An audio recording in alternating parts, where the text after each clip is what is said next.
Last night I was really very happy to meet you all, and I was thinking how I could reach you so spontaneously. It was a great thing to share the moments of meeting you. I went into your beings, to your problems yesterday. As Gregor has said that you all have got mostly the left-sided problem, not so much the right side. Means ego is not so much there as your left-sided problem. And the left-sided problem is the problem that comes to you because of certain mistakes you have committed in your seeking. So it doesn't matter, it can be worked out. But the basic of the left-sided problem comes because I think you didn't get the love of your parents also in your childhood. One of the biggest problems is that of the mother's problem, that you didn't feel that security when you were a child to begin with. It's a mother's side, left side is a mother's side.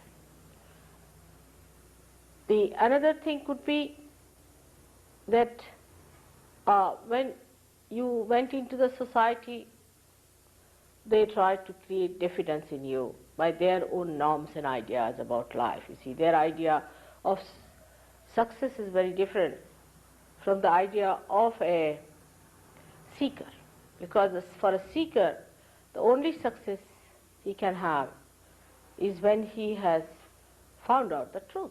See, that's what he's seeking. And if one child is born who is a seeker in a family who doesn't know what seeking is, they are just seeking money or something else like that, which is very superficial and nonsensical for a seeker, the diffidence grows in him gradually in the subconscious, and he starts thinking that, are we mad, or something wrong with us, or are we something strange people, what's happening to us? So how is it that we are so much different from the rest of the people who are madly doing other things, so much involved, and we don't find the fun in that? So the left side starts accumulating that diffidence within yourself. Then you find some friends who are with you, you find people who talk the same language sort of thing, that they are seekers, they have to seek, and they have to seek something. But the another diffidence that starts afterwards when you become a group, or sort of this whole thing becomes known to people who are, say, in the market, we can say, who are in the market, who are just trying to mobilize their money into new channels where they can make some money, you see. So these people, when they come to know about such a group which is still uncertain, does not know how to, where to go, what to do, you see, it's a very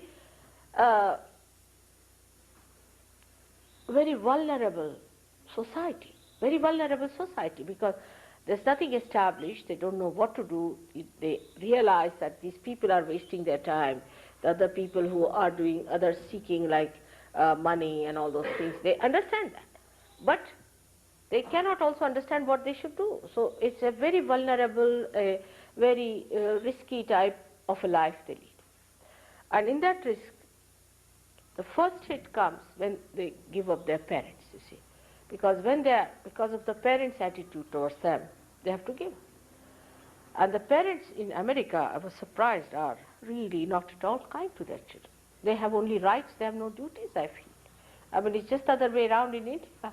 They have no duties for their children. They are rich people, they don't look after your, needs, nothing. I mean, it's something surprising. The other day, somebody told me a story that if the son is having a party or something and he's enjoying himself with his friends, then if they puts the music little loud, the mother in the other house would ring up the police and call him to ask the police to arrest this fellow. I mean, this is one can't imagine in India.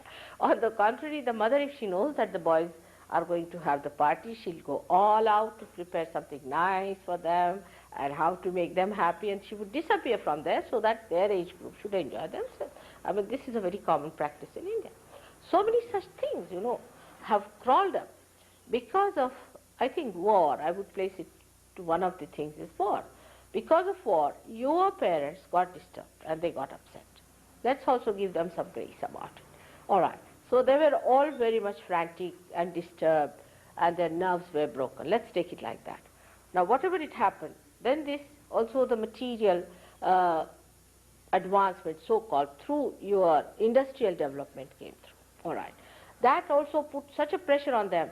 I mean, if somebody has a TV, you must have TV. If you don't have a TV, then you are a gone case. If you have some plastics, you must have some plastics. They have some nylons, you must have some nylons. You see, the competition was in accumulating these things all the time. And the machines were trying to create more and more of this nonsense because they are hungry things, you know. So they were consuming all the mother's earth and converting it into all these nonsensical things, which now is a big mountain and is a big problem for you, how to dispose them of. And the people in the household were trying to compete with others in this kind of a nonsensical pursuit. You see, the whole thing was a chaos for you because you are born with a different awareness within you, because you are awakened to a fact that material things are not going to give you joy. And this is what was difficult for you to convince your elders. And the elders also got into the funny ideas of Freud, I should say, and all the people started writing books about nonsensical things, how to treat your children, how to behave towards them. It's something absurd. I can't believe it. Shocking. When I hear, I mean, there was a girl in Switzerland, she told me that my child, who was only 1.5 months or something like that, died in his bedroom. I said, in his bedroom? I can't understand. What is that? They said, we don't make our children sleep with us. I mean, I can't understand. I can't understand. How can you leave? I mean, you can't sleep. Your children are not with you. You just can't sleep. You're so worried. And this is something, you see, from the very childhood. If you are left in another room, you feel, I mean, you must be frightened. And I don't know what must be happening to you. I mean, when I give you realization, I'm even worried about you. Now, what's going to happen to these children who have got realization? I have to leave somebody here to look after you, to consolidate it, to manage it, to make you grow. Otherwise, you may be frightened. It is so. With this, one feels very much disturbed, and whom to blame? You see, you cannot blame anyone. The whole thing we can say was, it was to be like this, so accept it as it is. But it has harmed you on the left-hand side. So to begin with, in your psyche, I would say the problem started from the time you were born. Now, you took your birth with your choice. You decided to be born to these parents. You thought them to be sane people. Maybe your mistake. And then you took your birth in this great country, which had also some greatness about it, no doubt, which I will tell you now what is the greatness of this country, is why you were born in this country. And then thirdly, that you had to live with your own nature. You could not take to the nature of other people. And the difference between the two, the gap was so great that you just couldn't manage it, you see. And you had to get out of it. And once you are out of your home, you are absolutely vulnerable to these people who are attacking you. Because you are not yet matured enough to face them, you are quite young, and you are suddenly attacked, your innocence is attacked. Then now you should not do this to your children. That is very important. But now the children are going to be very powerful people. Now look at the matured ones sitting here, just like great, grand, old mothers, you see. They are watching the things. Like when I went back, these two boys, one without a shirt, one with a shirt, standing there. I asked him, what are you doing here? He said, we are looking after all the crooks who are trying to go inside. And we are protecting you from them. These two little things, one was so big, still they are. They have put all their toys there to fight. You see, all the crooks that are going in. So they are all standing there, both of them. So it's like that. You see, these great children are to be born, no doubt. But in between is your generation, which is a very important generation for me, because you are the foundation of that great kingdom, the kingdom of God. So you are also very important. So the first thing you have to do, as I said, to say that, Mother, I am not guilty. Do not take anything upon yourself. Say that, Mother, I am not guilty. You don't blame yourself for anything. All right? First thing. Secondly is that the left side gives you a kind of a diffidence. It's such a vicious circle, you get a diffidence, all right? Because of diffidence, you do not get your realization, maybe. Even if you get your realization, you go little bit coming, little bit going, you see all the time, and you get more diffidence. Then the vicious circle starts. The diffidence again stops your feeling the vibrations. Again you get into diffidence. You start blaming yourself and hating yourself. Again it goes in a very bad vicious circle. So first and foremost thing for all of you is to have complete confidence into your faith that you have to seek something beyond. First, say, this is the first faith you should have, that you have to seek something beyond, and whatever you were doing in this may be mistaken. Doesn't matter. But your aims were correct. Your aims were perfect and your aims were correct. All right. Now the second thing you have to know in yourself, that you are not all these things like the worldly things that you see, but you are the Spirit. You are the Spirit. Now believe that you are. Do not have diffidence because you have failed so far. Doesn't matter. Whatever has happened, ultimately if you find it, you find it. So second thing you have to know. Second thing you have to know that you are the Spirit. This is the second point, and I was gradually yesterday strengthening your left side, of which you are not aware. Perhaps you think that you are very egoistical. Some people think like that, and that this is the ego. But mostly this whatever ego you had is also finished because the way they were bumping at it, you see, so it is hurt ego. And it may become a guilt within you. You say, oh, I should not have done this, I should not have done this, I should not have. No use worrying about these things. No use going back onto it. So because of this, you see, the left side, which is a very important side in Sahaja Yoga, is affected. And it starts right from the Swadhisthana, in the Swadhisthana chakra. As I told you that I am going to tell you about your chakras, but more relating to the left side. Left side, as Gregor has written a book, Advent, in which he describes it as the sin against the mother. And the right side, he says, the sin against the father. Not the mother who has given you the birth, but the Shakti, the primordial mother, the power of God's love. Sin against her is the left side, and sin against the father is the right side. So countries which are developing now, like India, you see, they are trying to develop into your style. They are going to have plastics and nylons and everything, then they'll take to drugs, then they'll become hippies, and then this will happen, and then I'll have to give them realization. Before going all these circles, they are not going to listen to me. They don't want to short circuit it, you see, so let them go ahead with it. They are now developing. All these countries who are developing, they should come and see you and meet you and know what development has given you. This kind of material you are understanding this so well, but they will not. If you tell them that, they can't believe it. You will be surprised. When I go to India, I have to take nylon saris for them. Though we get very beautiful silks in India, they don't think there's much about it. You see, they think, why don't you bring some nylons for them? So this is what it is. You see, they don't understand. And this is the thing I told you, that the Kundalini is in India, but they are not awakened. You people have realized the value of matter. You people have realized that matter doesn't give you the joy. You have to go beyond it, especially nylons and plastic. At least this much you understand. But you go to any sophisticated Indian family, they'll give you food in stainless steel. Though they may have brass, they think that, oh, stainless steel is great, you see.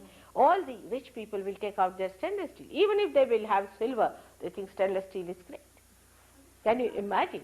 So this is the state in which they are, while you have reached that stage where you do realize the aesthetics of the matter, aesthetics of the matter, you understand. So you have in one side, on the right side, you have achieved quite a lot, I should say, and you should be confident on that style, at least that you understand the worthlessness of all these man-made things. That's something so great to achieve, that you want to have something that is God-made.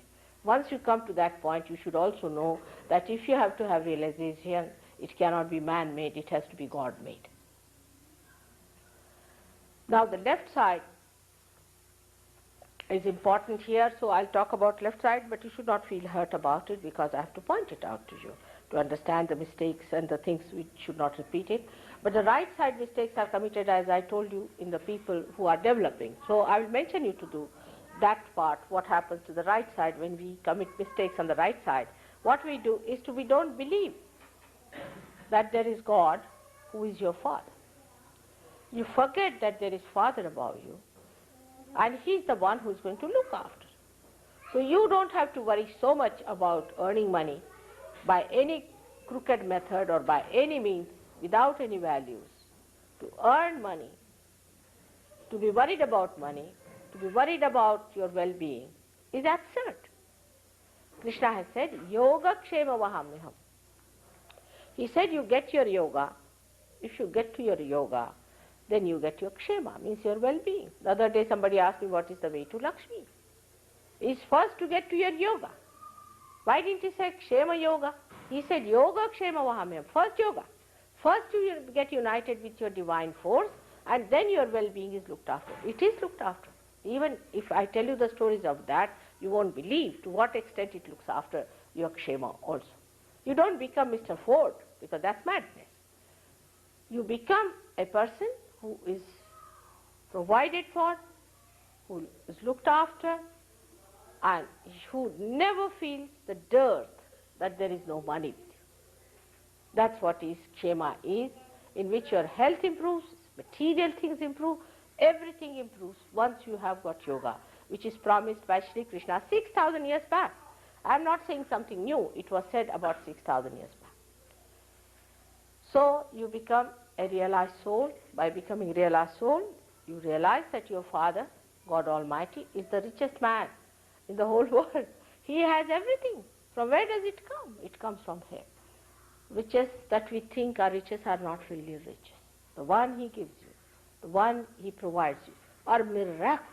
These are miraculous things. And when it happens, I'll give you one example for this. Like in London, you see, we didn't have any place for the boys to live in and girls to live in. They wanted to form an ashram.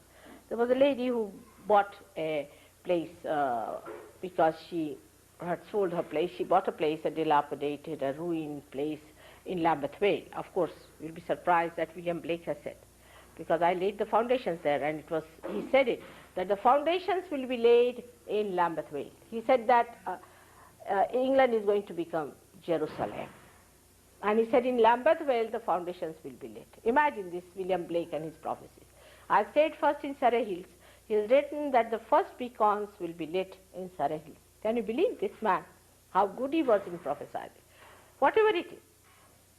This ashram could only provide rooms for very few boys and girls, and a big problem for them. So they said, Mother, we have to have some more places to live in. What are we to do? I said, all right, now you pray for it. Just ask. And a boy came with an idea, we should form a co-op. So they were not willing to form a co-op. They said, Mother, it takes 10 years to get a nice place in co-op. It's useless. I said, if he says so, just go ahead. So they formed a co-op. Can you believe within 1 month's time, they got a huge building with 15 large bedrooms and big halls and all that for them to stay, paying only £70 for the whole building in 1 week. Can you imagine? Then after a month, they got a huge, big, very, very big hotel with all things there, beds and linen and cutlery and crockery and everything that you could think of, paying only £70 per week for all such a huge big thing where about 25 people can easily live. And they have got halls and basements and this and that. We had 16 marriages on the Krishnashtami day.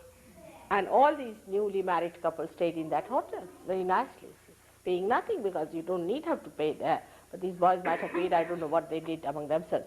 But this is what it is. This is a kshema.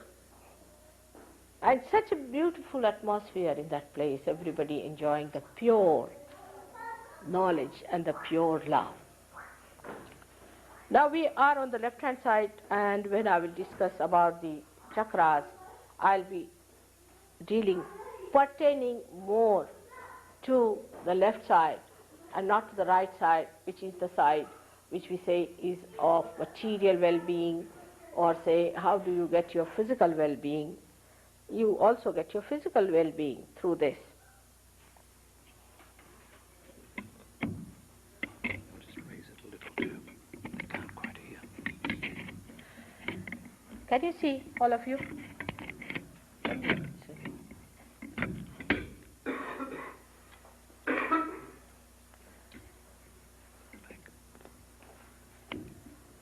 Now, as you see here, the first chakra is very important because you see the connection is established with the left hand. It's a very, very important center. It's the center of your innocence. The first thing God created on this earth was innocence. And this innocence is embodied in a deity whom we call as Sri Ganesha. This deity was created long, long time back, much before anything started on this earth, the Omega and the Alpha as you can call it, and he incarnated on this earth as Lord Jesus Christ. I was told that I have to be careful because there are many people who just don't believe in Jesus Christ. This is a very big conditioning of people because they are born in families who don't want to believe in Christ. Whether you like it or not, he exists, not only he exists, but he is the only one who can really give us the path from here. So the first one is the center of our innocence. And this center of innocence was kept there at a position where it manifests in the growth, our pelvic plexus, which looks after the excretion of the body. As there are four, we can say the petals of this subtle center, in the same way there are four subplexuses for the pelvic plexus. I don't know how many I have done medicine here, but the pelvic plexus has got four excretory subplexuses. One of them is responsible for sex. Now, the idea of sex that has come to us is from people like Mr. say Freud. Now look at his life. What sort of a life he led? He had bad relations with his own mother. He's a perverted fellow. Secondly, see, look at his sense. In his own life, he should see the light of a person. Then, secondly, that he had cancer for years together and he died with cancer. So physically he was nonsensical, mentally he was a pervert.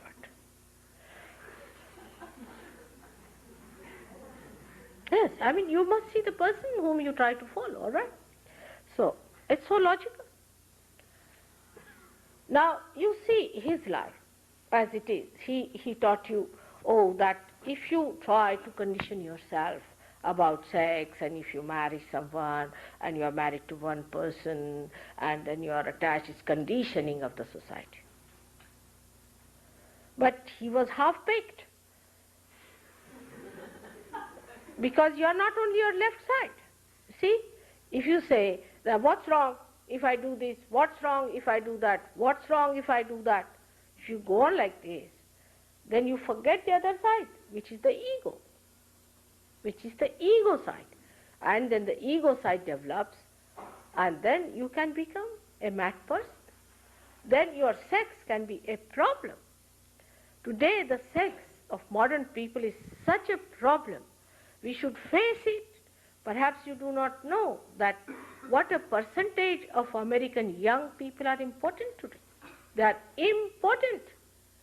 The more you become important, a vicious circle is created, and to you, sex becomes so important that you think you have to become just a sex point. No more a human being, but a sex point. All the time you talk of sex, sex, sex, sex. What is the need?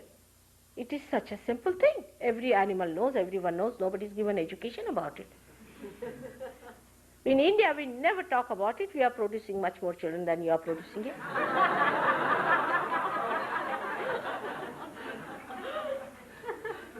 There's also another reason why we produce more children is The load has to be on us because children don't want to be born here. The conditions are so bad. In England, 2 children are killed. 2 children, can you believe it?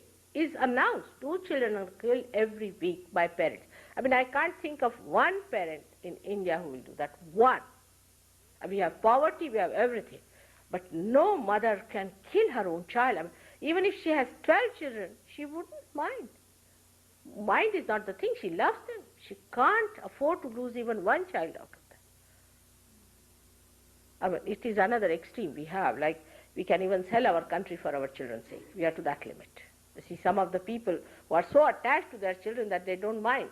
For their children's sake, they can sell their country. I mean, that's going to another extreme. But I must say that children would like to be born in India, not here. So we are carrying the load upon ourselves.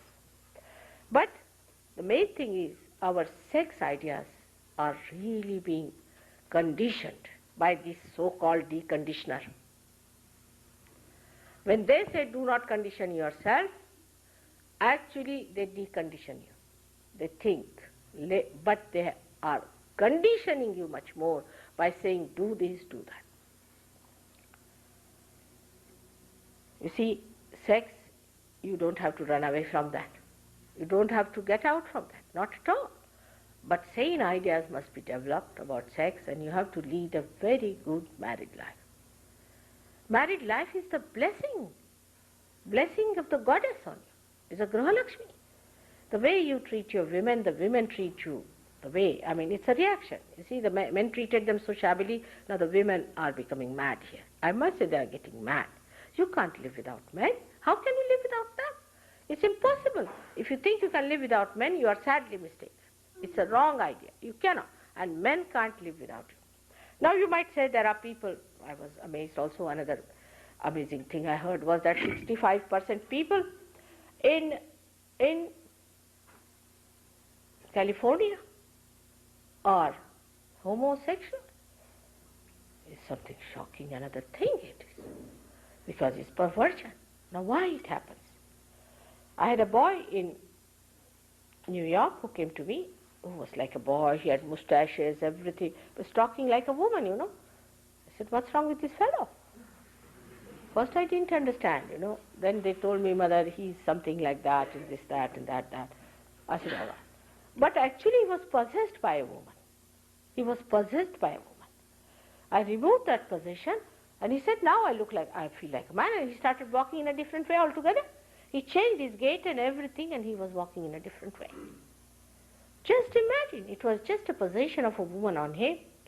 So he was behaving like a woman, and he was seeking a company of a man instead of a woman, which he should seek. That's a normal thing to do. And he became abnormal. Now when they became abnormal, nobody is there to protect it. Nobody is going to tell them that this is abnormal. This is nothing that you should say, this is sin, this is illegal. Nobody is going to listen to that. If you tell human beings this is wrong, they will sit on your head. They will never do it. Never tell them this is wrong. Tell them this is right. Go ahead with it. When they suffer, they'll come back. This is the way our modern society is working towards you. All right, you want homosexuality? Permit it. You want killing? Permit it. Whatever you want, you do it. Well, they have a feeling behind them that once you allow them to do what they like, either they'll be finished completely once for all, headache is gone, or once they realize they'll come back to normalcy. I think this must be the basics for everybody, not going into it and finding out that 65% people are suffering from such an absurd thing, which is not at all joy-giving. It's never joy-giving. It's just ego pampering. Because some women told me, mother, these men are so dominating and they are so horrid, and that's why we should not have anything to do with them. All right? And they try to push us here and there, and they try to harass us, so we have nothing to do with them. We'll have ladies together. I said, that's not the way. You should know how to handle them. They are very sweet. Oh, they are extremely sweet. You see, you should know how to handle them. They are like children, absolutely like children. But you have to be a real mother to understand them. They are so sweet, you can't imagine. They are extremely sweet and good people. Same about men, I would say, that the way they see the women are sort of dominating them and all that. There are ways of handling the women of that kind also. You can manage that. You see, you have forgotten the sweet methods of romance. You see, now the romance depends on the wig you wear. If a woman is wearing a particular type of a wig, the man falls in love. She changes the wig, the love is finished. These kind of artificial ideas, if you have about your relationship with each other, if it is the hair you like, if it is the eyes you like and all that, it will not last. But the feeling that we belong to each other, just we belong to each other and we have to love each other. Then you don't see these defects in each other, you don't find these problems, not at all. I mean, you need not be with your husband all the time, but you enjoy the separation. And then you enjoy also the meeting. It's not that if you are away from him, then you are bored stiff, not at all. It's a very sweet thing that happens to you and can happen to all of you when you are realized. Once you are realized, you come to such a normal position that the whole thing normalizes, you see, because that's an absolute point. That's the thing that takes away all your imbalances, all your problems, and you really know what is love, what is enjoyment. This Gregor is the one who came here, did all kinds of nonsensical things here, you know. The day he was telling to me the other day that, Mother, you are the master of putting all the pieces together in a very nice integrated manner. And it's true that it is the spirit in you, God does that. It just brings back everything that's all looking so ugly and so disintegrated into one beautiful form. And all the romances that you have heard of, now he has such a romance for his wife, you know, he's so romantic that nobody can believe that he's a modern man. A modern man is not supposed to be romantic about his wife. He can be romantic about anybody else's wife, but not his own.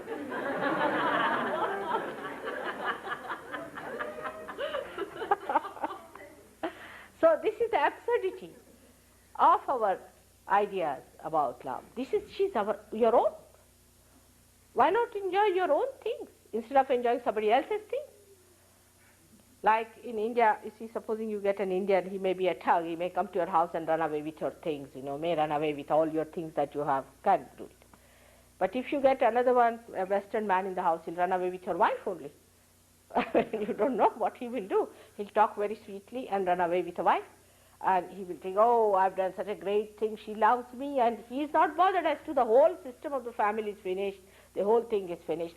Like we had one boy, a journalist, who was 26-year-old, and his friend was 24-year-old, and he invited the friend to his house. The mother was 48-year-old, and she ran away with the friend. And 4 children were left behind, and her father didn't know what to do. She had a divorce, and she got the house divided. The children are thrown to places. I mean, this is absurd. How can you do it? And she came to me, oh, I'm in love with him, Mother. I said, this little boy who is younger to your son, how can you be in love? Are you mad? You must be mad to believe in such a thing. And the fellow was interested in her money, perhaps, maybe. I don't know what he was interested, but they were in love, supposed to be in love. I don't know what sort of a love is this one. See, how can you be in love with your great-grandchildren? It's absurd, you know, this is so absurd. You see these 80-year-old people trying to copy with you, going in a pub and dancing like you with the shaking hands and everything shaking and collapsing next moment. What is there to compete with these young children? You are grown up, you are matured, you are sensible, you are sane, enjoy them. It's a funny thing, you see, in these modernity, we have gone very much away from reality. That's why we are away from joy and enjoyment. All right, so this is it, that sex it is to be used for its right purpose and to be used at its right point, means at the Muladhara. Christ said one thing. He said, it is written, thou shalt not commit adultery. I say, thou shalt not have adulterous eyes. Because he knew this would happen, and he is placed at that point where he controls the eyes. Nowadays we have started doing sex with our eyes, this flirting business. What do you get out of it? Looking at this girl, looking at that girl, looking at this girl, that girl, what are you getting? Your eyes are ruined, your attention is ruined, you are finished and fagged out. And by the time you have seen 20 girls, you sit down and say, ah. This is the best way to age.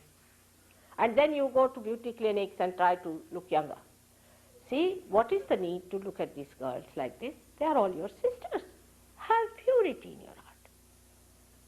There is no need to waste your attention so much. There is no need to waste your attention. For an Indian would be looking at the things, and you will be looking at the women or the men. You finish your choice at a point. You finish it and enjoy it. Even in guru shopping you do the same thing. You have come to me now, I have told you the truth. But tomorrow another guru comes in, let's go and have a look. If you have that kind of a frivolous idea about yourself, Sahaja Yoga is not going to work out in you. You have to settle down with it. You have to work it out. Your spirit is to be completely uncovered and is to be brought into complete consciousness of yours. You should really become the master. Unless and until you are master, you should not give in. And don't go to these people just to look at them, because you spoil your attention. So, doing sex with your thinking leads you to impotency. If you have to eat food with your mouth, you start eating with your nose, the mouth will be finished because it's frozen, and the nose will be finished too, and you won't be eating either. Whatever things have to do, whatever ways, you should allow that organ to work out that thing. So that's why the spontaneity in sex is lost. You think about it, plan about. How can you plan? I just can't understand. You plan about everything that is so spontaneous. And that's why there is such a problem. And people talk here as if sex is something out of the blue. It is just there, it exists, and you don't have to learn about it. It is all there. And to talk about it also is not necessary. It is your own private. It's absolutely private and sacred thing between you and your wife. That's all. Nothing beyond, nothing before. It's a very sacred thing. The more sacred it is, the more you enjoy it. I have known people in India who are 90 years of age and still very potent. One gentleman came to tell me that, mother, my wife has died and I'm still, I don't know. I said, it's all right. He said, how do you manage? I told him, how do you manage? He said, I'm living in her separation, I'm living. That's how they live. And they manage themselves. While here the people at a very young age just become exhausted and finished. So we have to understand that in Sahaja Yoga, you try, it will work out. It works out also. Gradually your attention will be stationed. You will be very much in the center and you will develop your innocence in such a beautiful manner. You get back your innocence in Sahaja. Can you believe it?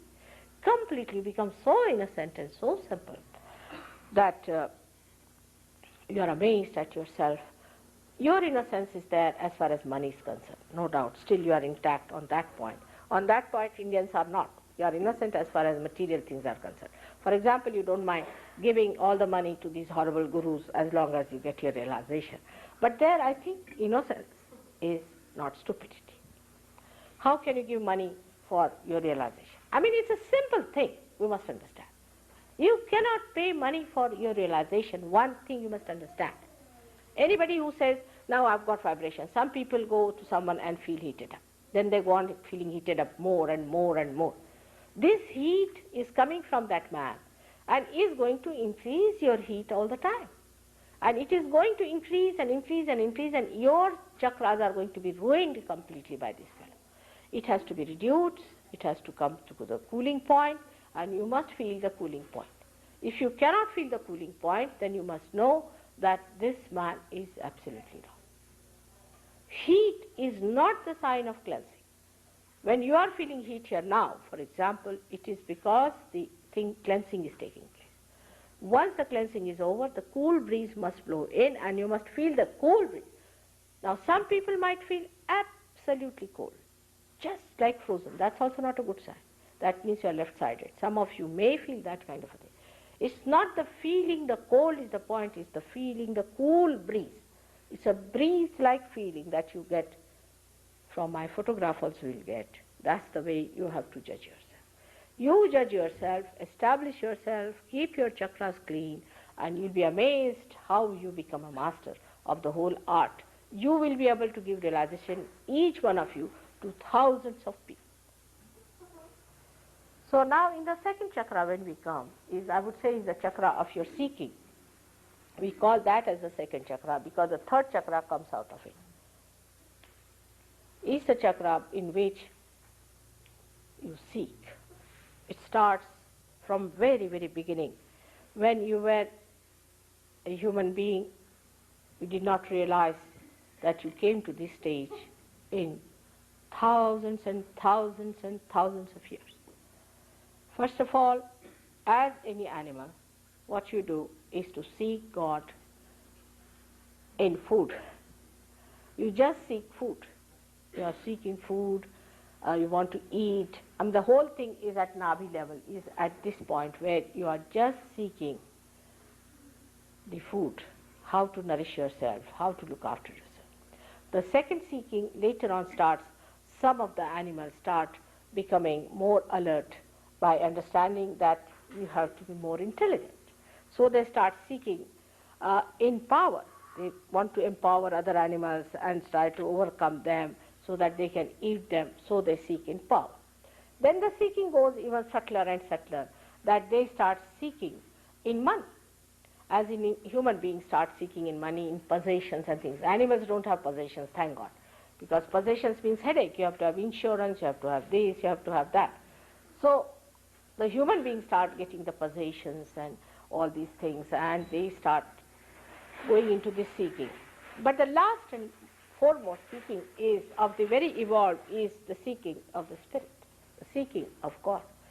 This is the real thing that should happen to us when you are at that point of maturity. Then this happening takes place. Now, the other center that is coming out of that one is actually it's not shown here, but it comes out of that, is the center called as of Swadhisthana, is the center by which you think, you organize for the future, you think. You organize for the future. You work out your action through it. Like we think all the time. What we do is nothing but think. Planning is such a curse that we don't do anything about it. We just plan and keep it in the book. Or we have planned it. They think we have planned it, it's done already. It's not so. Now this thinking gives us a realm of future into which we enter in. When we start thinking, we do not know how we imbalance ourselves. In this area resides the principle of the primordial masters, as Gregor has told you. Now when you start thinking, this center, the one you see, the yellow colored center, transforms the fat from your stomach for the use of your brain. Now people are so much against fat these days that it would be really dangerous to talk for it. Now, from where are you to get the replacement of your brain cells? Tell me, if you are not going to consume any fat. As it is, your livers are out, so whatever fat you take any amount of fat, you will not have any weight. Try. Because that fat is the reserve for your brain which thinks all the time. You have to, do you know that this brain is made of fat cells? Do you know this or not? Is nothing but fat cells. In Sanskrit, it's called as med. And the whole thing is called as med, even the brain. Even your nerves are made of the fat cells. Now when you don't take it, any form of fat whatsoever, I'm told that lots of butter is lying here wasted. When I say I don't say you ate the mountain of it. No. What I'm saying, if you don't take at all any fat, then what you do is to make your body starve for the fat that is needed for one of the purposes is the brain and for your nerves. If you don't take fat in the body, you will be a nervous person. What is the supplement for your nerves? What are you going to supply it? That's why you find, mostly to make it out, a Westerner and Indian is very easy. You make them stand before any calamity, all right? The Indian would be silently watching. The another would be going into completely, everything will be coming out. Or the eyes will be twisting, the nose will be going up and down, the ears will be going like that. They'll be all nervous. The reason is your nerves do not have any sustenance in it. That's lost because you just don't take any fat. Take little bit. I'm not saying the mountains. You see, if I say something, you may jump into the mountain of fat. That's not the point. But just to avoid completely the fat is a wrong idea, creates an imbalance. Now this poor center has to do double job. Firstly, it has to supply the fat to the brain. Secondly, it has to look after your liver on the right hand side. When it moves to the left hand side, your pancreas, your spleen, your kidneys and uterus. Can you imagine? All these things this poor thing has to do. Now if you are thinking all the time, then it is trying to find out all the fat globules it can get from everywhere to supply in the brain. All right. And if it does not get that, then it is a dangerous thing. But even if it gets it, then it is creating a problem for the other organs which it has to look after. That's how people get diabetes. You don't get diabetes because you eat sugar. It's a wrong idea altogether. I don't know from why the doctors have started this kind of a thing. For example, in India, people take sugars, at least half a kilo of sugar per day in the villages, at least minimum. They eat more sugar than they eat rice. Take it from me. But nobody has diabetes. Why? Because they don't think.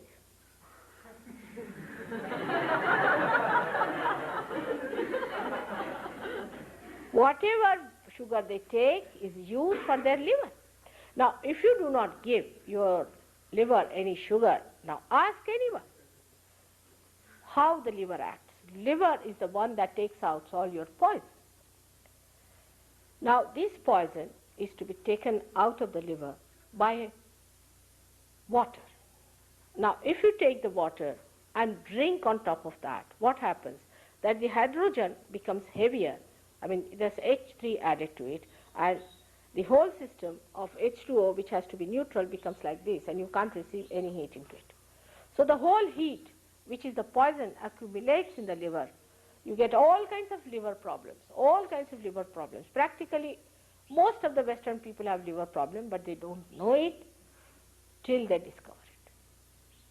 Till they are absolutely on the verge of something very fatal, they do not discover about liver.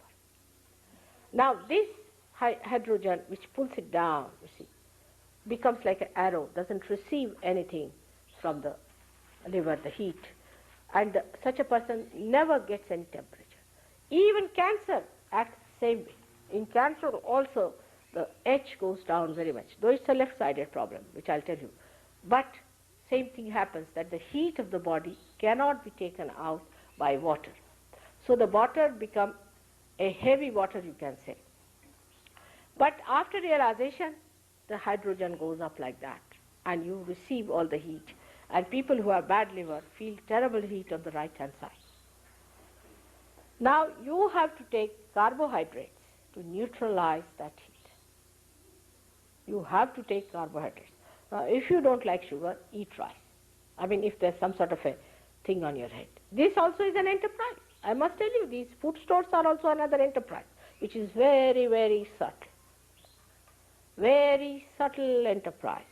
You see, as you had other enterprises of gurus, then you had of holidays, you see, some idea must have come. Then these what you were there, singers, musicians were there, 4 of them, Beatles.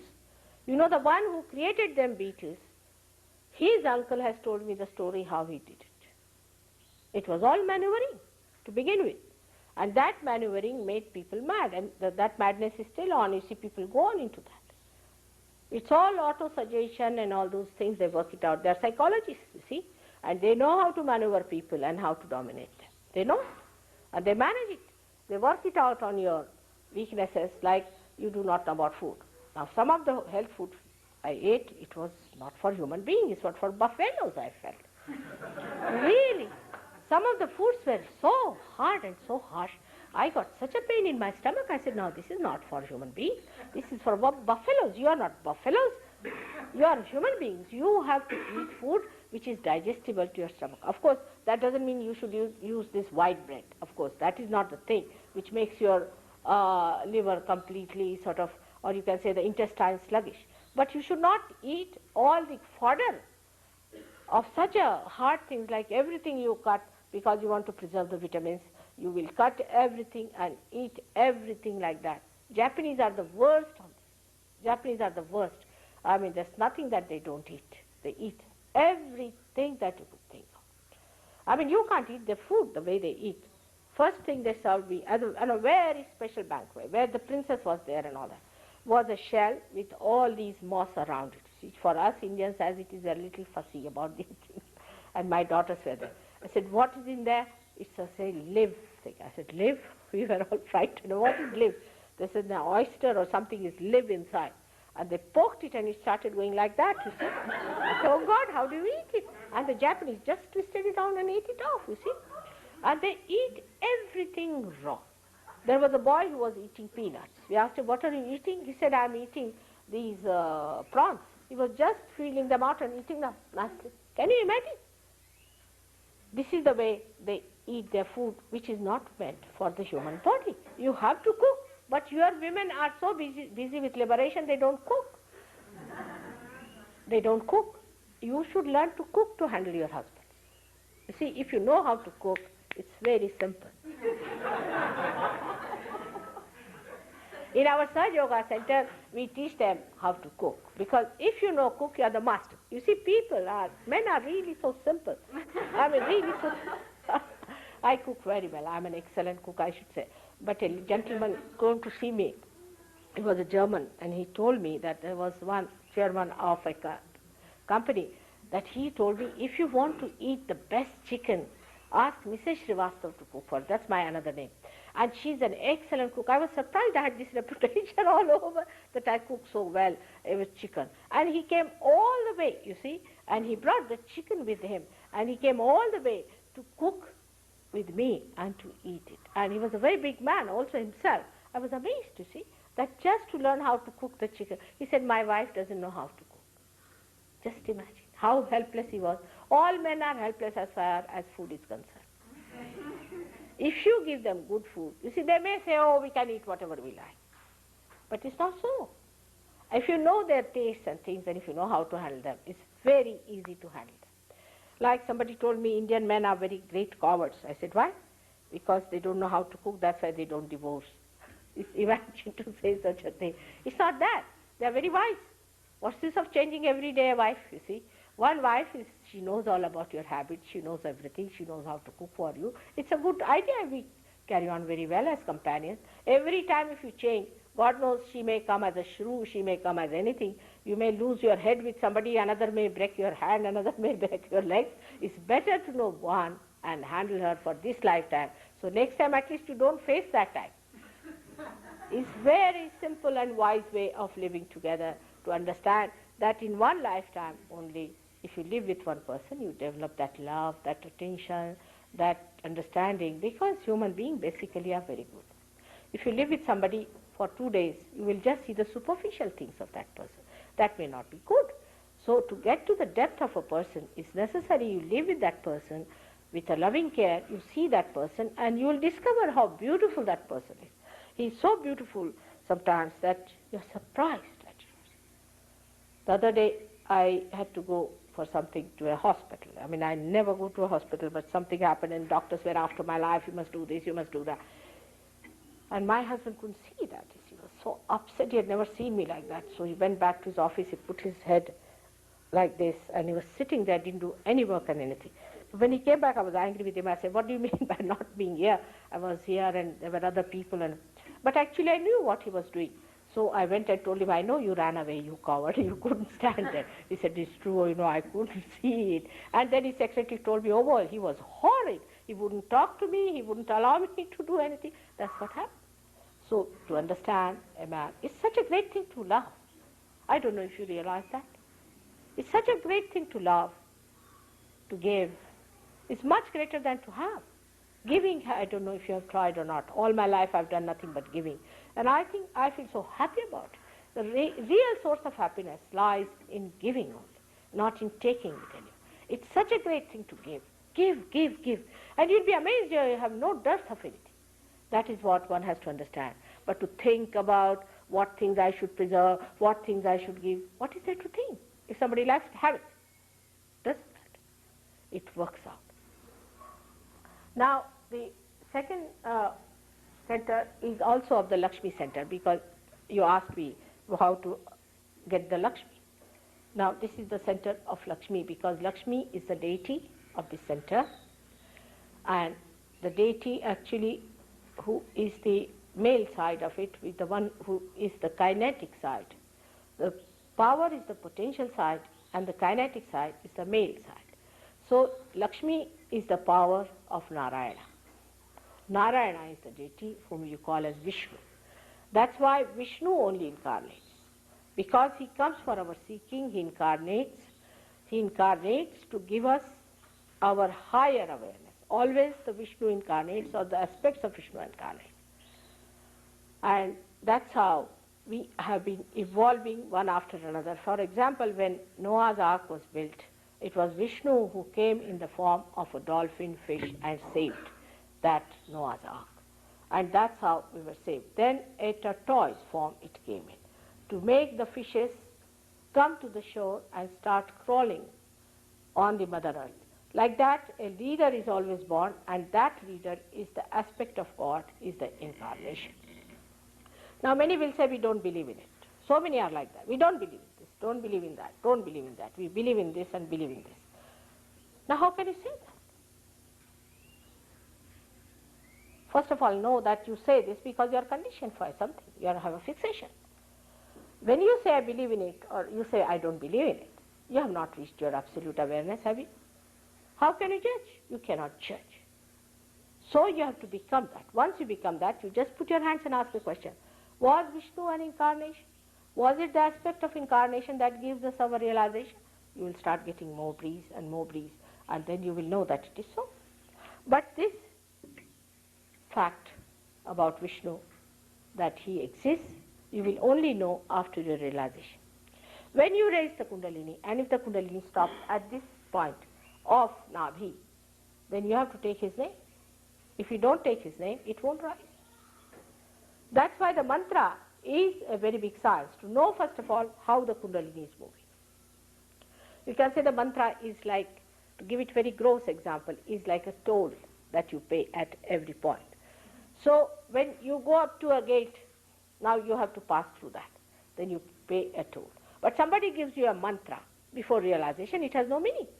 Because you have not started moving as yet. If your car has not started moving as yet, how can you pay the toll? Whom are you paying the toll?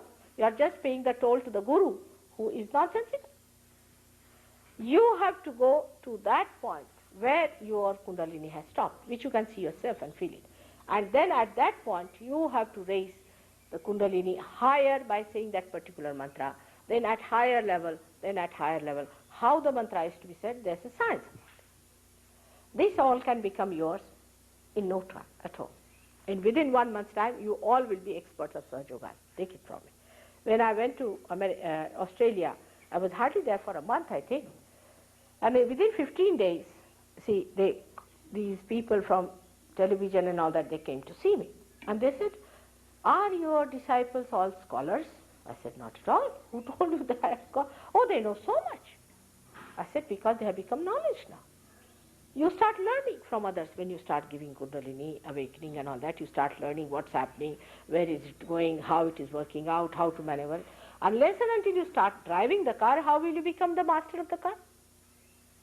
In the same way, you have to know everything, working it out, not thinking about it. Then people start analyzing, how can this be, how can that be. It's not analysis, it's actual working. Actually, you work it out, the thing flows from your hand, and you are amazed, oh God, the Kundalini is rising. Yes, you can see it. It's come up. You can give realization. Those who got realization yesterday, today you can give realization. What do you say to that?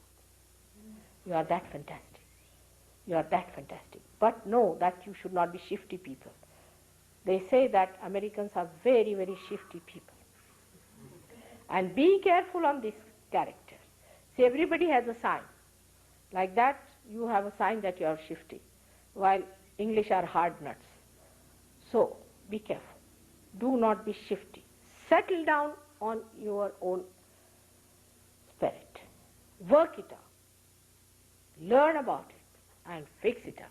I'm happy to see Michael has come all the way from Los Angeles. I was sorry I couldn't bring you the other day. I was feeling very sorry, and to see you here I was so heartened and so happy that you have come here to work it out. You see, that's how it should be. All right. So then we go. I mean, there's so much to be said about every center. You know that I have given at least 500 lectures in London alone, and there are tapes of my lectures available. I mean, we don't make any profits as usual, but you must not also exploit us by taking the free tapes. You should pay for the tape itself, all right, the price of the tapes, and you can get the tapes from these people. We'll send you, you can copy it and give it to others the way you want to spread it, you can do it. There's no restriction on anything, but one thing is definite, that you should not sell it at a profit. As I do not sell it for profit, you also don't sell it for profit. There is no exploitation of the disciple and no exploitation of the poor guru who is standing before you. Now, so we go to another center which is very important within us, is the center. I don't think I'll be able to finish it today, the whole thing, but at this point I'll stop, and tomorrow I'll talk about these two other centers and the spirit, all right? Tonight. So, this center is the center of heart. Here the Jagadamba, the mother of the universe, resides. The one who is alone, she is alone. She doesn't have any male deity with her. She's alone. She's the mother. And she looks after the people who are struggling in this ocean of illusion. She's the one who is the protector. She incarnates. It's said that she has incarnated 1,000 times, but she has incarnated many a time. Now this Jagadamba is the one who resides there at that point. And when you are a child, say about 12 years of age, she creates the antibodies in the sternum bone, and these antibodies spread into the whole body and protect you from the outer problems. Now, those people who have the problem of this, especially in ladies, comes from insecurities in life. If you are insecure, then you get the palpitation, and such women at the extreme can develop breast cancer. If you can re-establish this, breast cancer can be cured in no time. Now, the other centers which are important in this is of the father and the mother on both the sides. Now, the father is on the right-hand side, is governed by Sri Rama.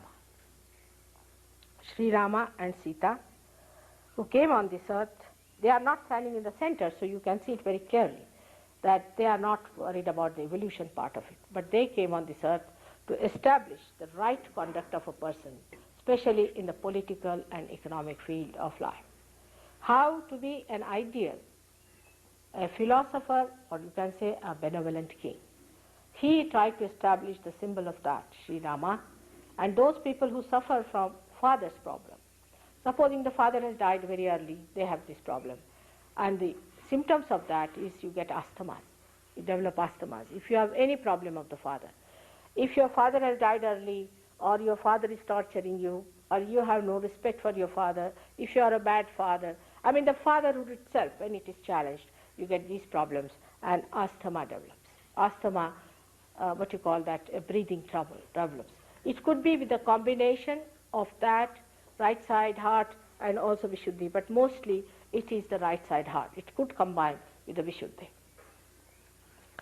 Now, the left-hand side is the mother's thing, is the Parvati, is the wife of Sadashiva, which resides there in her form as a mother, Annapurna, or she's the one who is the giver of food.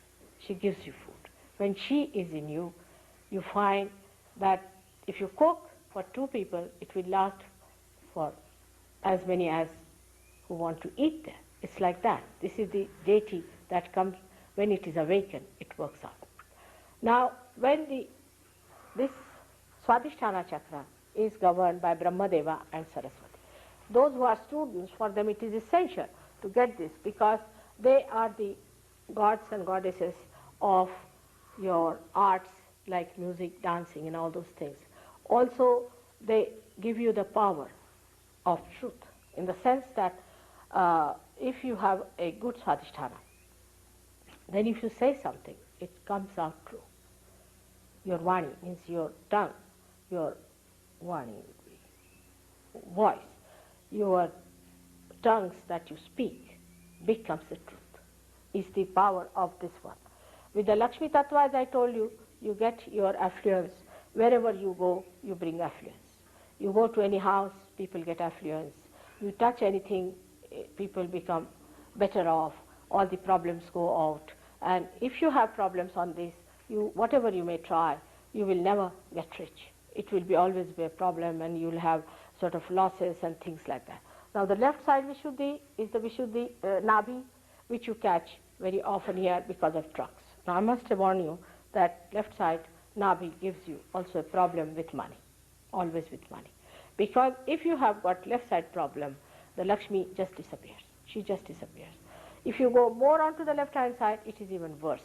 So alcoholism and all these things take you to a state where you start losing money, and you can become very much poor with that. So the poverty comes in with that kind of thing. The right side Nabhi is the one that gives you liver problems and gives you a very dominating nature maybe, or a temperament by which you get very much angry. Left side Nabhi has another very serious problem, which is a very serious one, where if your spleen gets affected, for example, people who are very jerky type, they have having their food, then they are running to the work. This can happen to the people who are right-sided also, because they are very speedy people, they are working, and then they want to eat the food at the same time, think about something, they will attend to many things at the same time. And this spleen has to look after all the emergencies and has to supply the blood cells. Because of this kind of a frantic temperament of the person, what happens, the spleen becomes frantic, and then the serious disease like blood cancer comes in. Moreover, this is nothing, because there is an antichrist who has come in this country, settled down here. He's a regular 666 who gives you also blood cancer. So it's a very serious thing, and all these things only takes place when you are not aware of it, you do not know. It can be cured completely with Sahaja Yoga, no doubt. It can be cured by your Kundalini awakening. That's the only way you can cure Sahaja Yoga. There's no other way out. But you have to first of all know how to manage your Kundalini, how to raise it. But the first thing you have to do is to give up some of your fixations you have, because it's a new venue you are entering into, and like any scientist, you should keep yourself open, absolutely open, and see for yourself and know for yourself that you have to understand everything in such a way that it should be logical. It should be logical, and through your vibratory awareness, not by your thinking. First you understand it, and logically you will see it is true. So it is you who judge yourself, it is you who understand everything, it is you who grow, and it is you, the one who grows, sees also things. So I leave it to you, all these things to happen to you in your own wisdom and in your own freedom. All these things should be done. But just now I won't say don't do this and don't do that. You will just give up, just like that. Because once you find your spirit, you are never bored. You have no time. You are enjoying yourself so much. You have no time for anything, even for smoking you forget. That's how. I am a very tricky person. I said no use telling them don't do, otherwise they'll never come to my programs. Let them come, and then I'll manage. Then you start really saving money on these nonsensical things, nonsensical habits that you have got, you want to get rid of them, it just works out. So for the time being, I think today is all right, but in the evening time, I'll tell you all the rest of it. And we have got luckily here 2 persons who have agreed to stay. She was in London and Michael was with me, who are deciding to stay in Santa Cruz. It is she who brought me here. It is she who gave all this idea. And it is now her responsibility to see that you are put onto the right path, and that without challenging your ego, she should do it, because it can be dangerous also. So, because she is one of you, so you may not like it, her telling you something, so don't mind. You will become like her also. Don't feel that there's something aggressive about her. That is very important, because with me it's all right, because first of all I'm a mother, and also I'm something different. But for her you will think she's just like you, so doesn't matter. You will become like her, and you can also give realization to many. Thank you very much. So any questions? I'll answer them.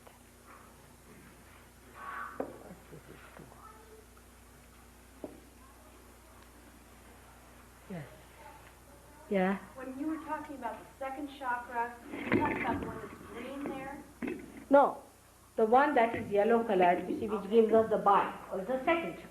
But it goes round, you know, it's like a lotus. Have you seen a lotus which has got a stalk? The stalk is in the third chakra, comes out of there. And it goes round all over, it supplies everywhere, it can bend down. So this is the chakra which is flexible one. Swadhisthana, which is actually the Star of David. The Star of David is the one which Moses and all these things, they have built it up. All that, this crossing of this represents the crossing of Moses, the river that he crossed, or the sea you can say. All that is represented here because it's the sea of illusion you cross. It's the work of Moses himself. The Star of David.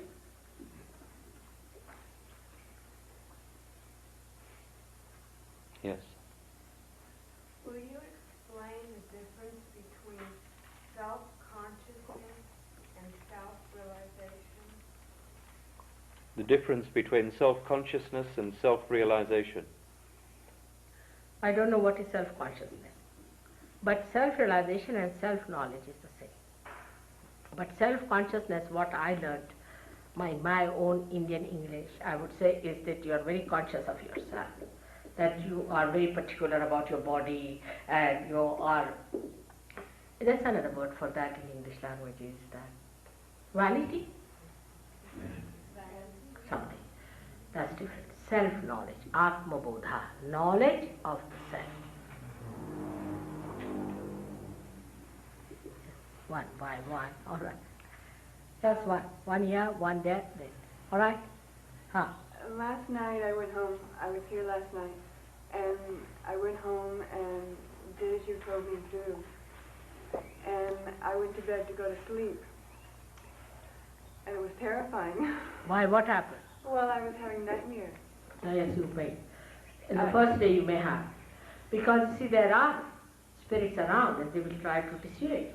Yeah. What came was an image of my mother, and it was killing herself. Your mother? Yeah. It can be anything. You see, what happens sometimes when you sleep, I mean, you must have had, first of all, a very deep sleep. That's one thing happens. But when you come out of that sleep, sometimes you pass through your subconscious area in the beginning. And the impressions that you have had in your sushupti, in the deeper sleep, are not there. But you just remember what you have seen in your present subconscious mind, see? And you touch that. But afterwards you get rid of it, no problem. It happens. Also, I want to ask you a question about, you said last night about drinking, and when people become alcoholics, are they possessed by negative forces? They could be, very much. Okay. Because they go to the left side. You see, if you drink, you go to the left side. You are in a vulnerable state then, because you enter into an area which is unknown to you, is the collective subconscious. And people can attack you. See, it is possible. Like Michael himself will tell you, he was, after realization, he started seeing them the way they were there, and he could see them. And then he could fight them better, because if you become something else, you can fight them better. Otherwise they are in you, till you become mad, you don't know they are there. Also, is that passed on from mother to child? Very much. Very much. Very much, no doubt. You see, you share them even from your friends sometimes. That's what people don't know when they deal with other psyches and things like that. They don't know that there is a way of protecting yourself from this. You have to protect. It's very subtle. They are just like diseases. They spread and they can attack you. They can get into you. It's very simple. It happens. Like I'll tell you, he and his wife, now they just announced their marriage. And she has been to some clairvoyances and all that. They were all in her. She didn't know. She got the realization all right. The day the marriage was announced, they couldn't bear it, that happiness of his wife. You see, so they all came back on her.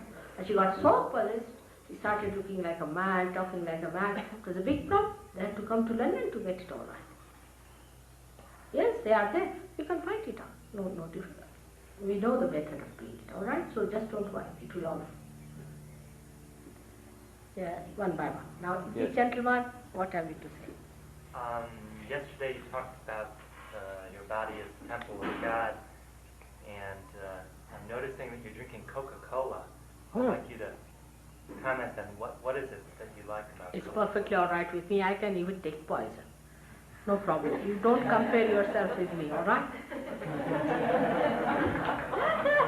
I have to take poison also. I have to do all these things. So don't compare yourself with me.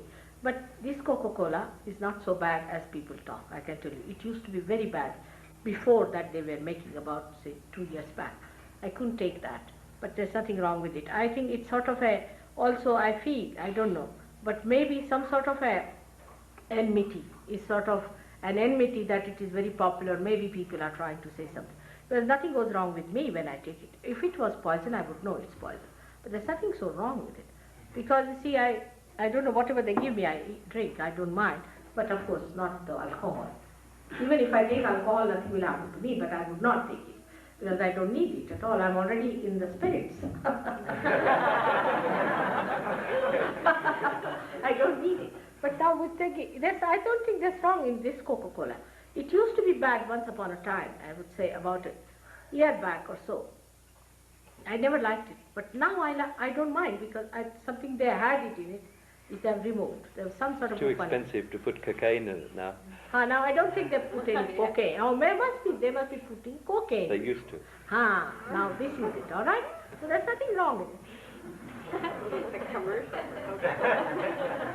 Yeah. They must. Yes. Now how many questions? The fellow there, yes. No, this one is first of all with Which one? specs. Because Okay. I told you. I was wondering, how is it best to cook the seeds of delusion, or will the Kundalini take care of that on its own? How is it? How do you get rid of the seeds of delusion? Yes. He says how to get rid of the seeds of delusion. Will Kundalini look after that? Of course. That's what I'm saying. Once the light comes in, that all goes out. The darkness goes out. You will be amazed. Yes, it's true. Yes. Now what's it, Michael? Now you have asked me so many questions before. Still on, huh? Let the others ask. Now what is it? You can come home and ask me now. What Yes. is it? Yes? Yeah, Mataji, so you manifest yourself in dreams? Pardon? Does she manifest herself in dreams? To you? No, that Mataji manifests herself in dreams. Do you manifest yourself in dreams? She understood.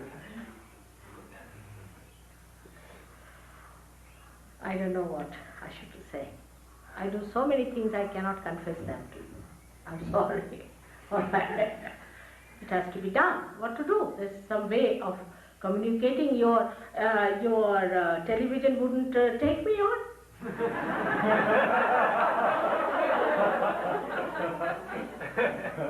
All right. So I have to use some tricks. It's true. What's it? This is the first time I'm being introduced to the Kundalini or chakra or whatever, the vocabulary. Is there any... Yes, we have books. You can see that. Not only that, is there another, say in Christian or in Muslim, is there a similar thing as this In the Bible? Sure. Yes, it is. Bible is a very concise form of every information, you see, and very mysterious. It was kept mysterious because whatever Christ said, you crucified him for that even. He was not even given any chance to talk. So he has said it. But as he said, I will appear before you like tongues of flames. He said also the tree of fire. But only one word, tree of, now you better find out about it. That's what it meant. Alright? So many things that Christ has said, you will see that in your ascent. You will find it. It's all there. the alpha and omega, everything that he said is helpful. Even his mantras we use, Lord's Prayer is used for opening this center. If nobody has any other question, I have another one. I hope someone has there. Oh. That's all. Now who is the person? You two. I have a question.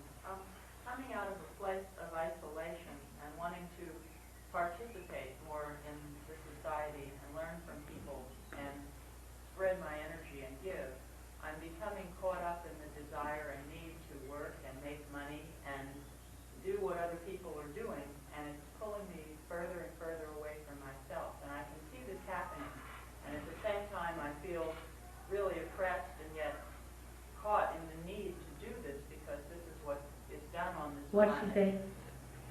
Well, the isolation in society is keeping her away from. On the other hand, she feels the need to come back into society. Of course, I'm saying the same thing. Why should you isolate? You are the part and parcel of the whole. There's no need to isolate from your society. Only the cowards would isolate. You have to fight in the society itself. Do you know, I'm a married woman. I've got my grandchildren. I've got my husband. On the other side, I'm very busy. Extremely busy. This time, I went from New York, halfway. Halfway I did my work, then went to New York because my husband was having a very big reception. And I shook hands with 680 people standing in the doorway.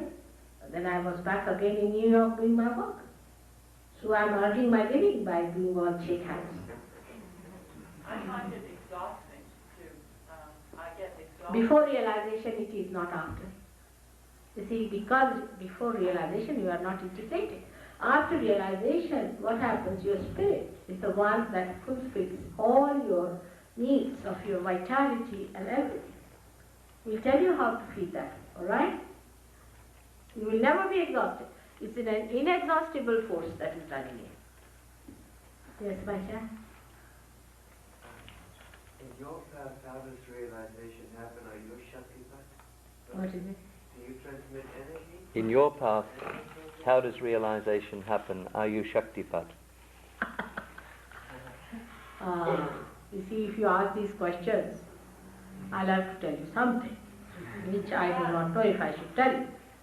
Because in fact, one has to learn that whatever people try to tell, they were murdered and killed and also crucified. But I'm doing something great, must be. Must be something about me also. Better you discover it yourself. Because if I tell you, then first of all, it may that you may shun me. And it could be quite different. But let me appear before you as you are. I'm just like you, for example, for the time, all right? But must be something about me, isn't it? Has to be. But it's better that we are congenial to each other and understand each other at the same level, all right? Do you do that at the end of the program? You do. Do you do it at the end of the program? Yes. Yes, but don't call it by any name, all right? Otherwise, it could be compared with other things. Like people have started doing Shaktipat. Any Big Tom and Harry is doing that. Yes. My energy has changed completely since last night. I just felt really light and weightless, and almost as if my body could just disappear entirely, almost an ability to be invisible.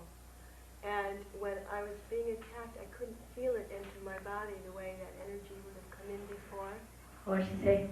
Well, she's just describing her experience since realization last night, that she feels very light, that she feels that any attack she can be shunning off. But in any case, we'll tell you how to avoid any more problems, all right? How to get out of your house completely protected, and how to put your attention on your spirit, because that will give you dynamic powers. I mean, dynamic powers. Absolutely dynamic. You don't have to become recluses, nothing. You are not going to be frightened of anyone. Yes? Mataji, I've been hitchhiking around the country since 1969 and sort of being a sadhu, self-made sadhu. And I feel like I don't belong to the nationalistic countries and nations, and I feel like a prisoner here. I see. And I would like to know if there's anywhere on the face of this earth that people can live in freedom from the nations, if we do not choose to live the way that society lives. Well, he's been a self-made sadhu wandering through the US, and he doesn't feel part of this society. He wants to know, is there anywhere in the world where you can feel a part of society? No, I don't want to be a part My of it. child. No? I Sorry? agree Just a with moment. you that you feel that way, you see, because of certain things which alienate you. No doubt, I understand that point very well. But you'll be amazed when you will see that in this society only, we are going to create a new society. How can you leave your brothers and sisters? And I can tell you to come to India. All right, you come along. We will have some place in India also for all of you to come down and stay there. But who is going to look after the people here? Now in London we are having good Yogi, and Tracy would have been very happy to be there. But I told her, what about the people in Santa Cruz? And you'll be amazed. It will be all changed. The same people, you'll find them great. Same people, they are all very great. You have to just discover. Tonight I will tell you about America, how great it is. All right? Tonight. If I was not aware of its greatness, I would not have come to this country. Why should I come?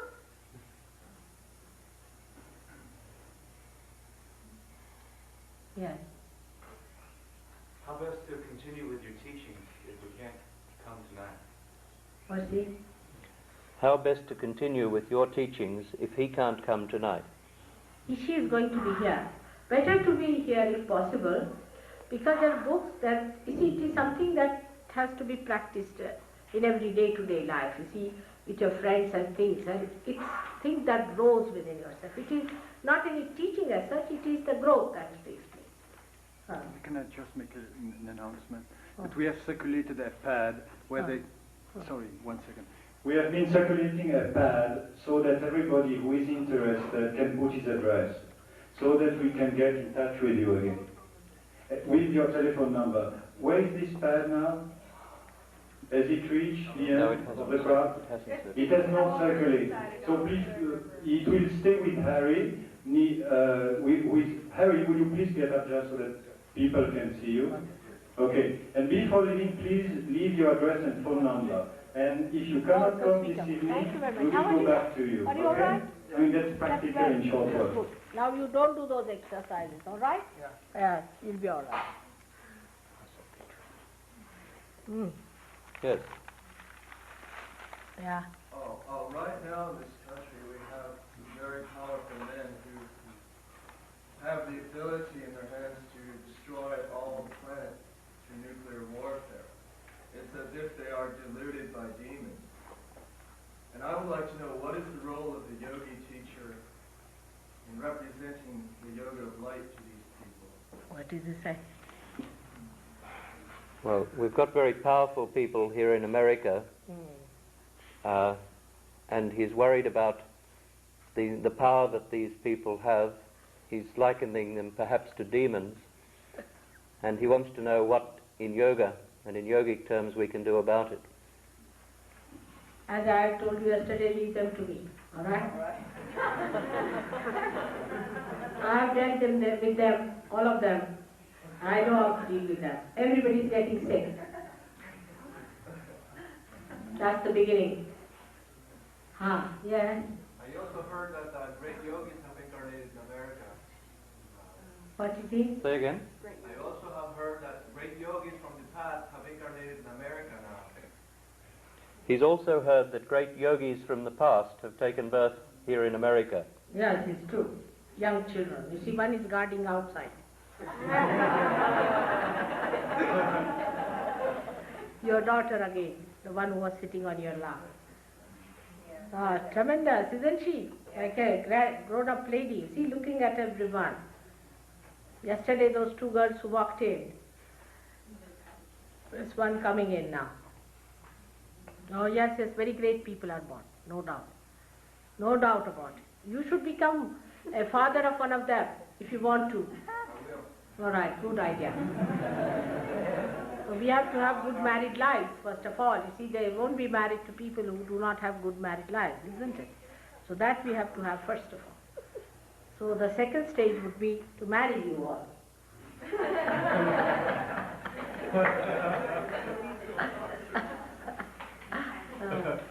Yes. The man in my life and I would like to be able to dream together, find ourselves, each other in our dreams, and have a dream together. How can we do that? What she did. The man in her life and she want to be able to dream together, see each other together in dreams. Why you don't are together in reality? Yeah. That is the dream itself. Reality looks like a dream, you know. It's so beautiful. Best thing is to be in reality. Everything in reality, in present, every moment. Every moment of life is dynamic. We don't live in the present. We live in the past or in the future. This would be living in the past or in the future. Just enjoy what you have. But I cannot just say that it is happening again. I would say it's happening. I cannot just say you be in the present, it won't work out. It's a brainwashing that. No, it has to happen. Right?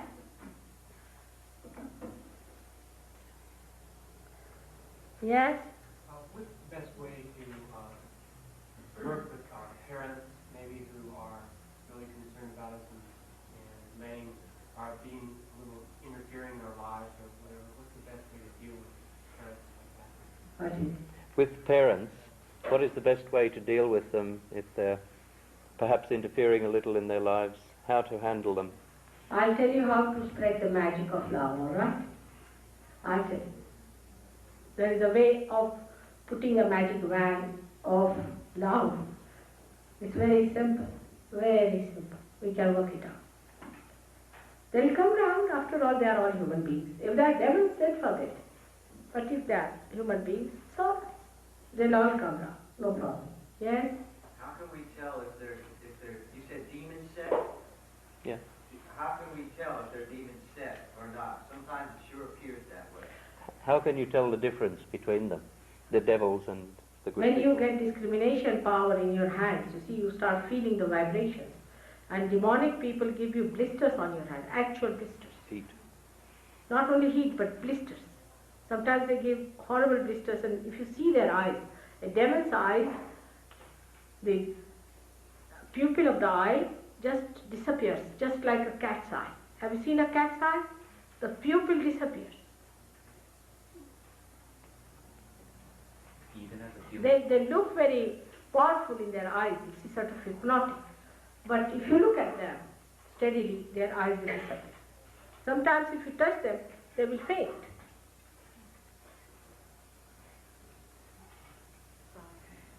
Yeah, no, all right.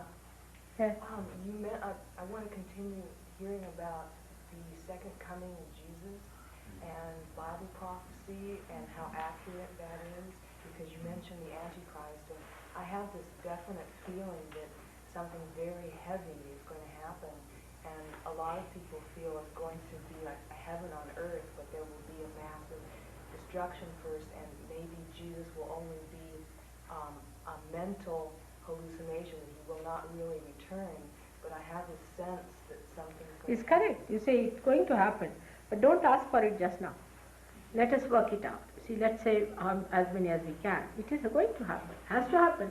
The last sorting out. Then nobody is going to tell you, comfort you, redeem you, nothing. It's just going to happen, the last sorting out. You see, so we are just to enter into the kingdom of God, then we'll knock our doors and we'll be happy. All right. So don't worry about the destruction. The rest of it, whatever is to be destroyed, has to be destroyed. But that's not you, by any chance. Yes. I've been taught that in my spiritual life, that in all our spiritual lives, there's a difference in your handedness. Say, left-handed people think a little different than right-handed people. I was wondering if in your teachings there is any difference in the handedness of people, or does it have any bearing? Does the left-handedness or right-handedness of a person have any effect? I mean, when you are left-handed or right-handed, you mean to say? Yes. No. Does it have any difference with? No, not at all. No. But you see, the left-handed, right-handed, and the central part, three things are there. But it's a permutation and combination. The human beings are made of permutations and combinations of these three gunas. See, these are three gunas, the three moods of which we are made of, but the permutations and combinations of that. So, but this left-handedness of physical side, you mean to say, has nothing to do. All right? When you talk about left and right side, I assume you're talking about the opposite brain hemisphere. Yes. You see here, the ego and the superego. I mean, absolutely nobody is left-handed and absolutely nobody is right-handed. But by our habits and methods, we go more to the left or to the right. You see that our style is to go to some extremes we go, and that's how we are. When you say to the left side, you're talking about the right brain. Yes, of course, the right brain. It goes to the right side, but it is actually placed on the more on the back side. From here it starts, more on the back side. And the right-sided one, though it is placed here, it's placed like that. Somebody who hasn't asked, just a few more. Somebody who hasn't asked.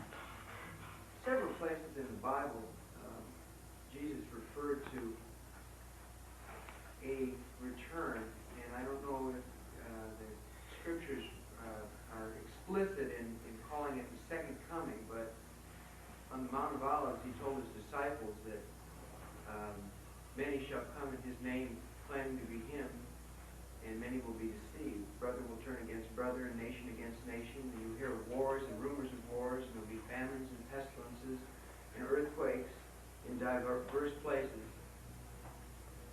See that you're not troubled by these things, for they must needs be. It says, many false prophets shall arise and shall deceive many, and were it possible, even the very elect of you. He's just quoting from the Bible. I'm quoting from Matthew 24, Mark 13, and I believe it's Luke 7 also. References to something cataclysmic and the return of the Son of Man, who shall come with great power and glory. 11 Rudras, you see? They are called as 11 Rudras. These 11 powers of destruction are called as 11 Rudras, which I will tell you tomorrow. Where are they placed within us? My question is, how do you recommend people to distinguish between that which may be a true prophet and that which is false prophecy that comes from things that look good but inherently are not good? That's exactly the thing. I want to refer to, and I say this, hopefully non-judgmentally. I have been told by disciples of Sun Myung Moon, by disciples of Guru Maharaji, by followers of Love Israel.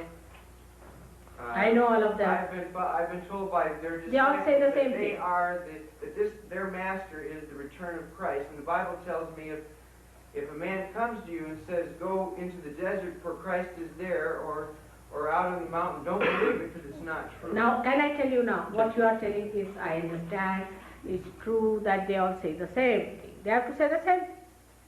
See, the false people have to be exactly like the person who is a real person. Now, how to make it out is the problem. The problem is how to make it out, who is true, who is not. You were not there yesterday, did you? No, that's the reason. You see, I have to repeat it now. But I told them at the very outset how to make it out. First of all, you go to anyone, for any God's work, you must know you cannot pay for it. First of all. Because such a person will talk of righteousness, of holiness, of sacredness. And he himself has to have that. Thirdly, first is the money. It will hit on money. If you just say one point, you will be sufficient. Second, what have you got from it? Say, for example, if there is a Guru Maharaj's person. Horrible, I wouldn't call him that, I call him Rakta Bij, all right. Now this fellow, if his disciple is there, all right, you see from this disciple. For example, if he says that he's got something, then you tell him, can you say, what's the matter with my chakras? Ask him. Can you say, what's the chakras, what's the matter with your own chakras?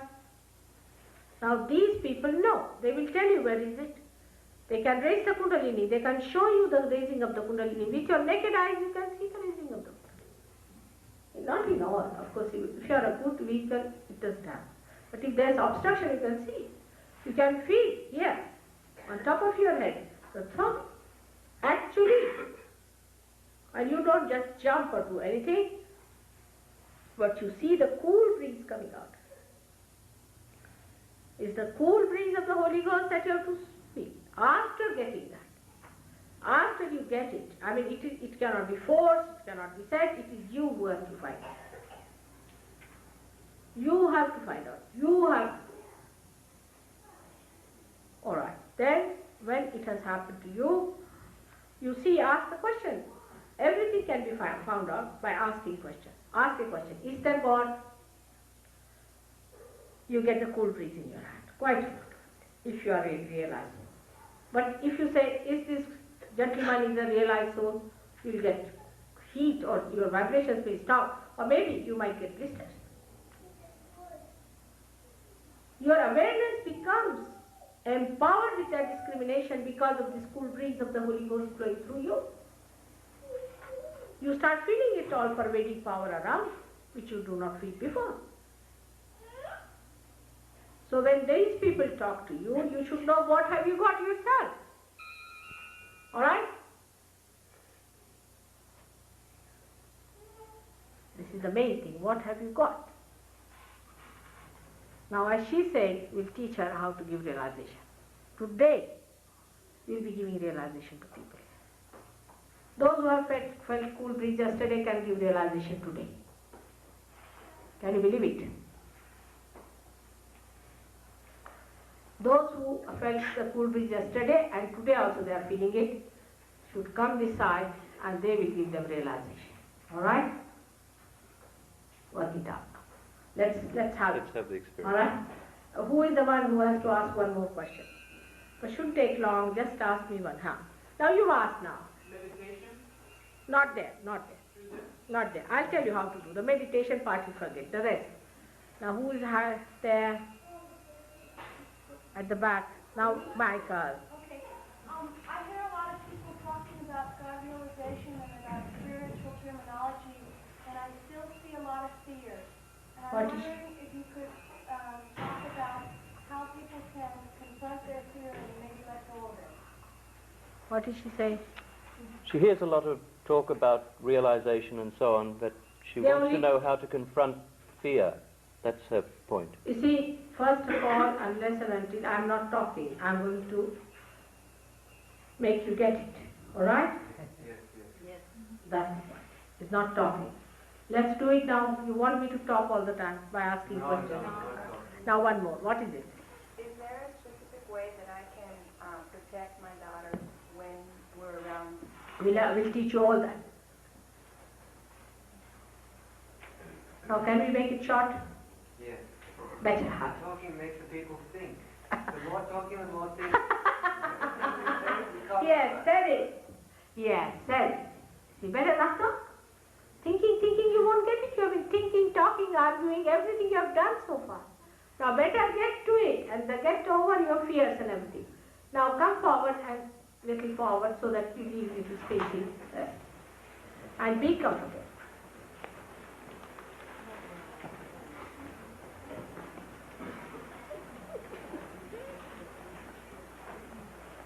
All right, sit down.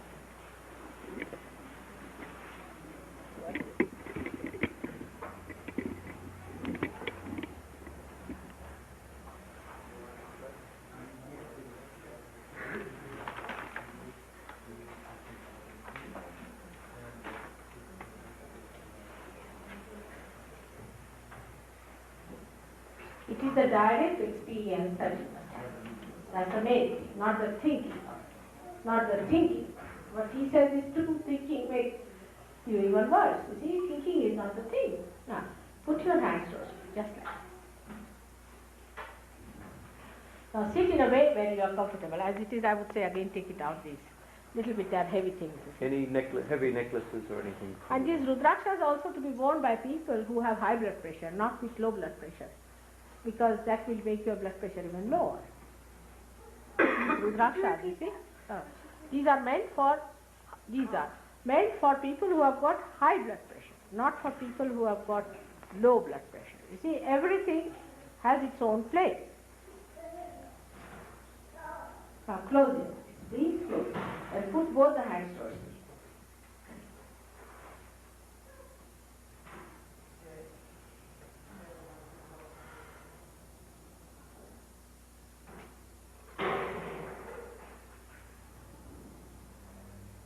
Close your eyes.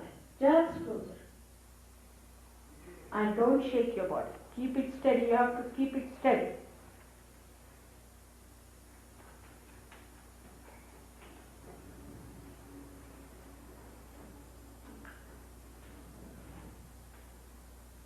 Steady yourself. Steady. Steadiness is the main point. Now your attention, you just loosen it. Loosen your attention. Do not fix it into any point of it. But if you can't help it, then you can put your attention on top of your head, but not anywhere else. Do not fix it anywhere. Keep it loose. It will just work out.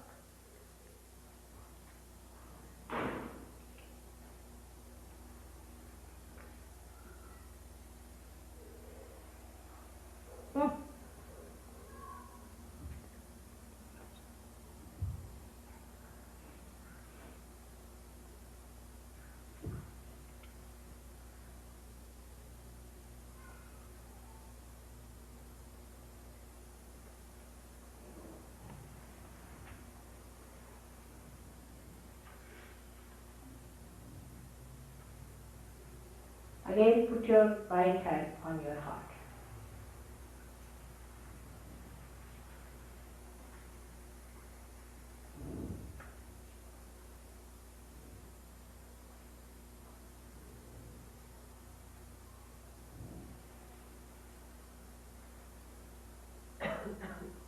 And ask a question. Mother, am I the spirit? Just ask the question.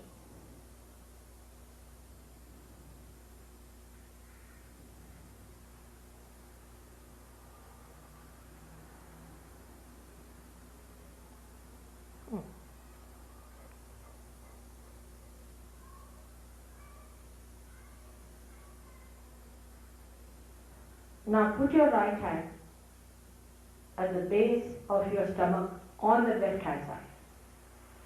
It's the Swadhisthana chakra on the left hand side. Is just on the left hand side. It's very important. Now ask the question, Mother, am I the pure knowledge? Or make me the pure knowledge. Just say, Mother, make me the pure knowledge. You are.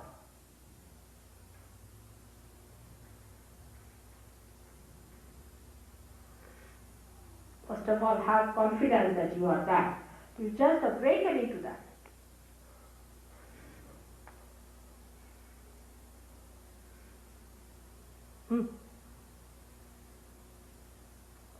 Now, go little higher in the stomach, above the ocean of the spleen. So you know that? Higher, nearer the ribs, more on the ribs. Not absolutely, little lower than the ribs. Press hard. Left hand towards me. And right hand just here, yes. Now, close your eyes. Close your eyes. Close your eyes. And say, Mother, make me my own guru. Your own guru. Your own master. Make me my own guru. Press your right hand. Little deep. But don't stop your breathing. Breathe normally as much as you can.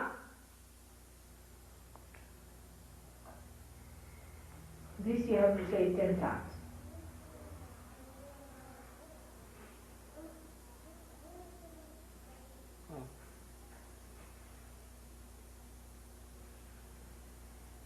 From your heart.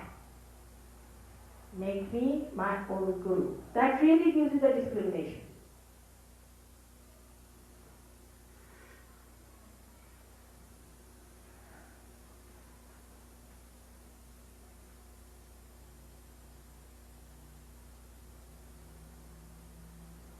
Now raise it higher. Put it at your heart level. Left hand should be towards me as if you are asking for something, alright? Just like this. Straight hand. Now at the heart point, just say, Mother, am I the spirit? Please ask me, Mother, am I the spirit? Just ask. Most of you will get cool breeze at this point. 10 times again.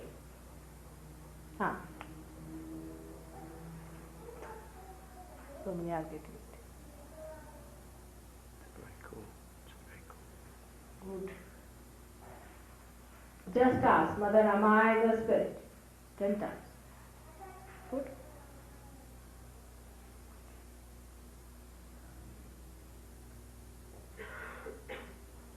Without feeling guilty, again, I should say first of all, say I am not guilty is better.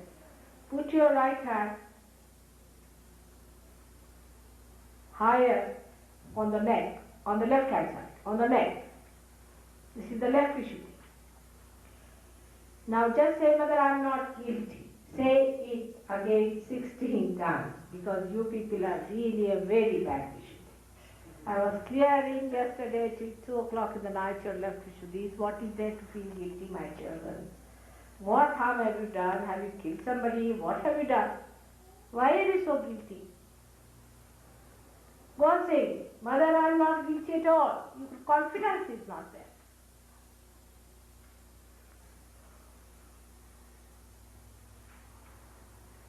Unnecessarily you are definite. That's right. Left side, yeah. Just not to be guilty at all, alright? If you feel guilty, you are punishing yourself for nothing at all. Why are you punishing yourself? Just say, Mother, I am not guilty. Put your right hand here. Close your eyes properly. Put it down here. See, there must be a kind of a lump of your so-called guilt. All myth. It's all mythical. It's a very, very big myth you are carrying on and feeling sorry and suffering. What is there to suffer? Just say, Mother, I do not suffer and I have no guilt of any kind. I am very confident and I am seated and I am going to enter into the kingdom of God.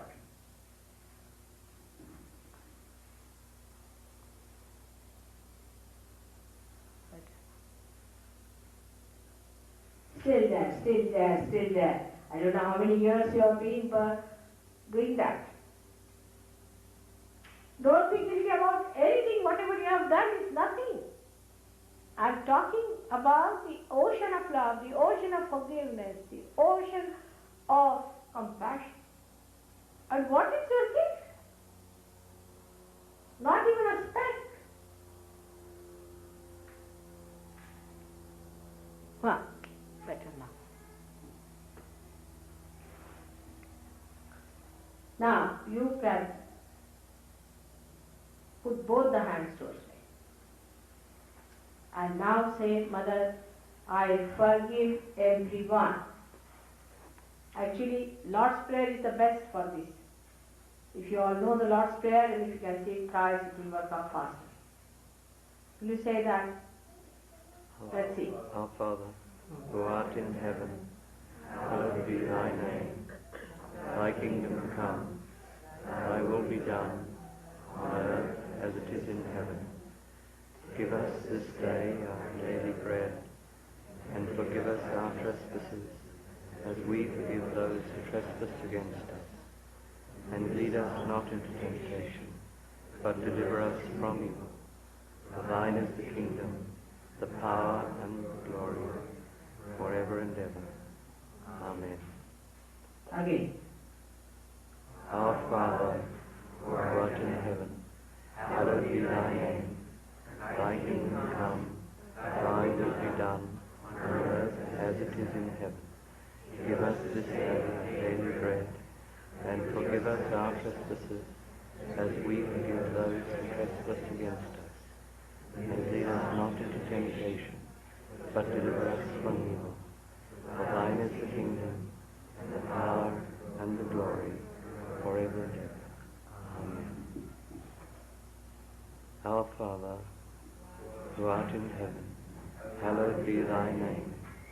Thy kingdom come, thy will be done, on earth as it is in heaven. Give us this day our daily bread, and forgive us our trespasses, as we forgive those who trespass against us. And lead us not into temptation, but deliver us from evil. For thine is the kingdom, the power, and the glory, forever and ever. Amen. Now ask for your realization. You have to ask. I cannot just give you without your asking. As I said, your freedom is the most important. You have to ask. Put your both hands towards me and say, Mother, please give us our realization, or you can say, please give me my realization. You have to ask for it.